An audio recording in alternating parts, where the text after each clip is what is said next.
ಅದಕ್ಕೆ ಆರೋಗ್ಯವಾಗಿದ್ದೀರಾ ನಾವು ಕೇಳೋ ಜನ ಕೇಳೋದು ಕಲ್ತ್ಕೊಂಡ್ವಿ, ಒಳಗಿನ ತತ್ವ ನಮಗೆ ಬರಲಿಲ್ಲ. ಇವತ್ತು ಹಬ್ಬ ಆಚರಿಸ್ತೀವಿ, ಆಚರಣೆ ಸಮಾರಂಭಗಳನ್ನು ಮಾಡ್ತೀವಿ, ಕಾರ್ಯಕ್ರಮ ಮಾಡ್ತೀವಿ ಅಂದರೆ ಅದರ ಮೂಲ ಉದ್ದೇಶ ನಾವು ತಿಳ್ಕೊತಾ ಇಲ್ಲ. ಆ ಮೂಲ ಉದ್ದೇಶ ಏನು ಅಂದರೆ ಮನುಷ್ಯನಿಗೆ ಆರೋಗ್ಯದಾಯಕವಾಗಿರಬೇಕು, ಖುಷಿ ಇರಬೇಕು, ನೆಮ್ಮದಿ ಇರಬೇಕು ಅಂತ. ಹಿಂದಿನ ಕಾಲದಲ್ಲಿ ಒಂದು ಧರ್ಮ ಆಚರಣೆ ಇತ್ತು. ಗುರುಗಳು ಭಕ್ತನ ಉದ್ಧಾರಕ್ಕಾಗಿ, ಸಮಾಜದ ಶ್ರೇಯಸ್ಸಿಗಾಗಿ ತಾನೇ ನೋವು ತಗೊಳ್ತಾ ಇತ್ತು. ಹೇಗೆ ನೋಡಿ, ಈ ಭಾಗದಲ್ಲಿ ಕಮ್ಮಿ. ಅದು ಉತ್ತರ ಕರ್ನಾಟಕ ಹೋದರೆ ಜಂಗಿನವ್ರು ಕುಂತಾ ಇತ್ತು. ಒಬ್ಬ ಕಾಲಿಗೆ ಜಂಗ್ ಕೊಟ್ಕೊಳ್ಳೋದು, ಅವನು ಮನೆಗೆ ಬರೋದು.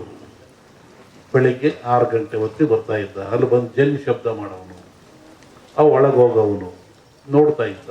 ಏನು ಇವರು ಬಾಗಿಲು ಸಾರಿಸಿದಾರೋ ಇಲ್ವೋ, ಇವರು ಸ್ನಾನ ಮಾಡಿದಾರೋ ಇಲ್ವೋ, ಇವರು ಬೇಗ ಎದ್ದಿರೋ ಇಲ್ವೋ, ಇವ್ರ ಮನೆಯಲ್ಲಿ ಸ್ವಚ್ಛತೆ ಇದೆ ಇಲ್ವೋ ನೋಡುವಂಥ.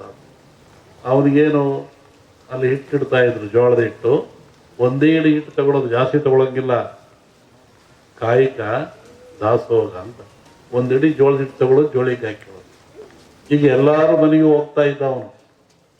ಎಲ್ಲರ ಮನೆಗೂ, ಯಾರ ಮನೆಗೆ ಎದ್ದಿಲ್ಲ ಹೇಳೋನು, ಎದಲ್ರಿ, ಸ್ನಾನ ಮಾಡ್ರಿ, ಬಾಗಿಲು ಸಾರಿಸ್ರಿ, ಅಡುಗೆ ಮನೆ ಸ್ವಚ್ಛ ಇರ್ರಿ, ಪಾತ್ರೆ ಬೆಳಗ್ರಿ, ಮಕ್ಕಳಿಗೆ ಸ್ನಾನ ಮಾಡಿಸ್ರಿ ಹೇಳ್ತಾ ಇದ್ದ. ಅವರು ಮಾಡಲಿಲ್ಲ, ಕೆಲವರು ಬಿಟ್ಟು. ಅದಕ್ಕೆ ಏನು ಮಾಡ್ತಾ ಇದ್ರು, ಅಲ್ಲೊಬ್ಬ ಮಠಸ್ಥರು, ಸ್ವಾಮಿಗಳು, ಮಠ ಅಂತ ಇರ್ತಾ ಇದ್ರು. ಅವ್ರಿಗೆ ಹೇಳ್ತಾ ಇದ್ರು, ನೋಡಿ ಇಂಥರ ಮನೆಗೆ ಹೋಗಿದ್ದೆ, ಅವ್ರು ಎದ್ದಿಲ್ಲ, ಸಾರಿಸಿಲ್ಲ, ಸ್ನಾನ ಮಾಡಿಲ್ಲ. ಅವಾಗ ಅವ್ರೇನು ಮಾಡಿರೋರು, ಶಸ್ತ್ರಪವಾಡ ಅಂತ ಕಳ್ಸರು, ಮುಳ್ಳಾವಿಗೆ. ಇವತ್ತು ಅವೆಲ್ಲ ಒಂದು ಆಡ ವಸ್ತುವಾಗಿಬಿಟ್ಟಿದ್ದಾವೆ. ಒಬ್ಬ ಬರೋನು ಗಂಟೆ ಅಲ್ಲಾಡಿಸೋನು ಮನೆ ಮುಂದೆ, ಮುಳ್ಳಾವಿಗೆ ಮೇಲೆ ನಿಂತ್ಕೊಳ್ಳೋನು.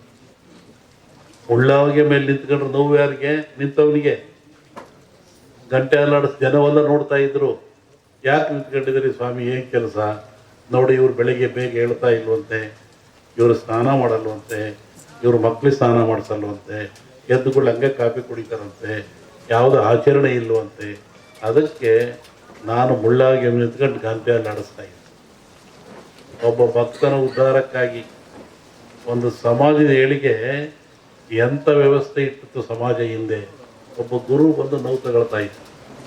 ಅವಾಗ ಅವನು ಬಂದು, ಇಲ್ಲ ಸ್ವಾಮಿ, ಇನ್ಮೇಲೆ ಹಂಗೆ ಮಾಡಲ್ಲ ನಾನು ಅಂತೇಳಿ ಅವ್ರಿಗೆ ನಮಸ್ಕಾರ ಮಾಡಿ 4 ಕಾಣಿ ಕೊಡ್ತಾ ಇದ್ದ. ನೋಡಿ, ಕಾಯಕ ಸಿಕ್ಕಾಪಟ್ಟ ದುಡ್ಡು ತಗೊಳಂಗಿಲ್ಲ. ಒಂದಿಡಿ ಹಿಟ್ಟು ಅವಂದು, 4 ಕಾಣಿ ಇವನ್ನಷ್ಟೇ ಹಿಡಿದು ಹೋಗ್ತಾ ಇತ್ತು. ಅದಕ್ಕೂ ಮೀರ್ತಿದ್ರು ಕೆಲವರು. ಆವಾಗ ಅವ್ರಿಗೆ ಶಸ್ತ್ರಪವಾಡ ಮತ್ತೊಬ್ಬರನು ಅವನ ಮನೆ ಮುಂದೆ ಬಂದು ಮುಳ್ಳಾವಿಗೆ ಮೆಟ್ಕೊಂಡು ಈ ಬಾಯಿಗೆ ಉದ್ದಕ್ಕೆ ಈ ಬಾಣದಂಗೆ ಇರುತ್ತಲ್ಲ ಶೂಲ, ಅದು ಚುಚ್ಕೊಂಡ್ಬಿಡ್ತಿದ್ದ. ರಕ್ತ ಬೀಳ್ತಾ ಇತ್ತು. ಮತ್ತೆ ಗಂಟೆ ಅಲ್ಲಾಡಿಸೋನು. ಎಲ್ಲ ಜನ ಸೇರೋರು, ಯಾಕೆ ಇವನು 5ನರಿಗೂ ಬೆಲೆ ಕೊಡಲ್ವಂತೆ, ಆ ಪೂಜೆನೂ ಮಾಡಿಲ್ವಂತೆ, ನೋಡಪ್ಪ ಇವನು ಅಂತ. ಹಂಗೆ ನೀನು ಯಾಕೆ ನಾವು ತಗೊಳ್ತೀಯ? ಅವರ ಉದ್ಧಾರಕ್ಕಾಗಿ. ಇವು ಮಠಗಳು, ಮಾನ್ಯಗಳು, ಹಿರಿಯರು ಒಂದು ಸಮಾಜವನ್ನು ಸಿದ್ಧುವಂಥ ಸಂಕೀರ್ಣ ವಿದ್ಯೆಯನ್ನು ಕೊಡೋದು, ನೀತಿಯನ್ನು ಕಲಿಸೋದು, ತಿಳುವಳಿಕೆ ಕೊಡೋದು, ಸಂಸಾರಕ್ಕೆ ಸೂತ್ರಗಳನ್ನು ಕೊಟ್ಟು ಆದರ್ಶ ವ್ಯಕ್ತಿಯನ್ನಾಗಿ ಮಾಡ್ತಕ್ಕಂಥದ್ದು. ಇಲ್ಲಿ ಭಗವಂತ ಮನುಷ್ಯರನ್ನು ಹುಟ್ಟಿಸಿದ ಮೇಲೆ ಅವನಿಗೆ ಬೇಕಾಗುವ ಎಲ್ಲ ಸವಲತ್ತುಗಳನ್ನು ಕೊಡಬೇಕು. ಅವನು ಯಾವ ಸವಲತ್ತು ಕೊಟ್ಟ? ವಿಶೇಷವಾಗಿ ಆಯುಷ್ಯು, ಆರೋಗ್ಯ. Wealth is lot, something is lot. Money is lot, something is lot. Health is lot, everything is lot.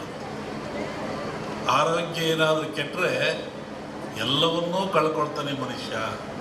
ಏನಿದ್ರೇನು, ಆರೋಗ್ಯ ಭಾಗ್ಯ ಇಲ್ಲದೆ ಹೋದರೆ, ಆಯುಷ್ಯ ರೇಖೆ ಇದ್ದೇನು, ಸಂಪತ್ತು ರೇಖೆ ಇದ್ದೇನು, ಆರೋಗ್ಯ ಇಲ್ಲದವ್ರು ಏನು ಮಾಡ್ತಾನೆ?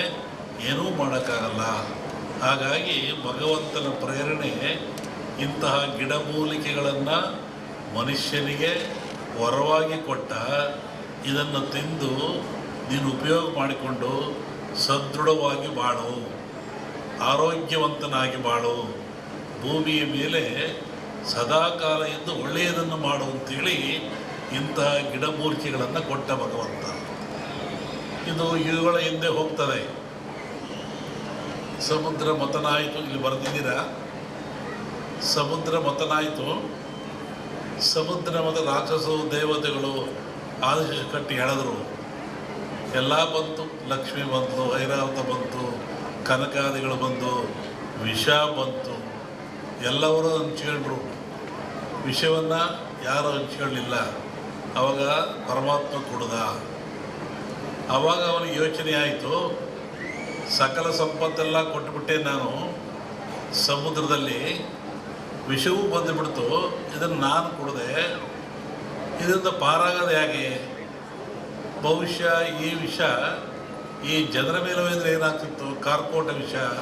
ಅದಕ್ಕೆ ಯೋಚನೆ ಮಾಡಿ ಈ ಧನ್ವಂತರಿಯನ್ನೂ ಕೊಟ್ಟ.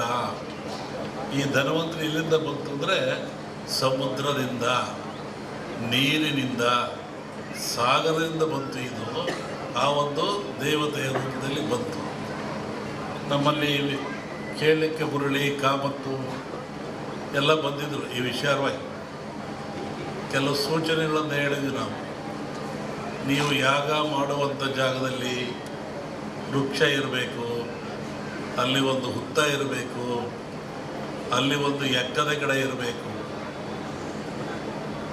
ಮತ್ತು ಸಮುದ್ರ ಪೂಜೆಯನ್ನು ಮಾಡಬೇಕು.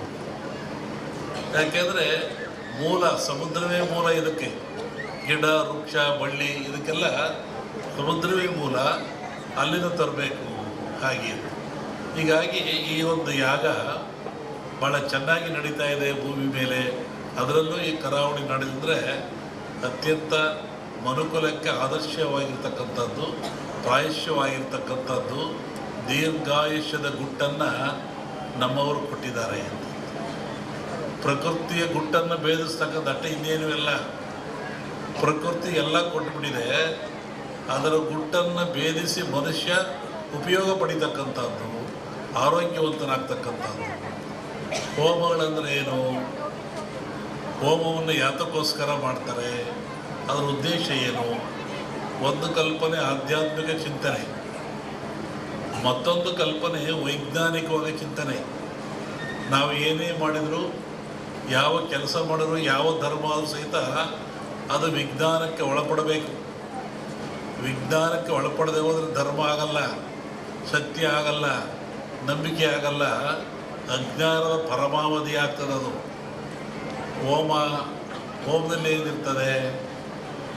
ವನಸ್ಪತಿಗಳನ್ನು ಹಾಕ್ತಾರೆ, ಆಜ್ಯವನ್ನು ಹಾಕ್ತಾರೆ, ಅಗ್ನಿಯನ್ನು ಕೊಡ್ತಾರೆ. ಈ ಗಿಡಮೂಲಿಕೆಗಳು ಅಂತ ಹೇಳಿದ್ರು ನಾನು. ಈ ವನಸ್ಪತಿಗಳಿಂದ ಅಗ್ನಿಗೆ ಹಾಕಿ ಹೋಮ ಆಜ್ಯ ಸುರಿಯೋದ್ರಿಂದ ನಮ್ಮ ನಂಬಿಕೆ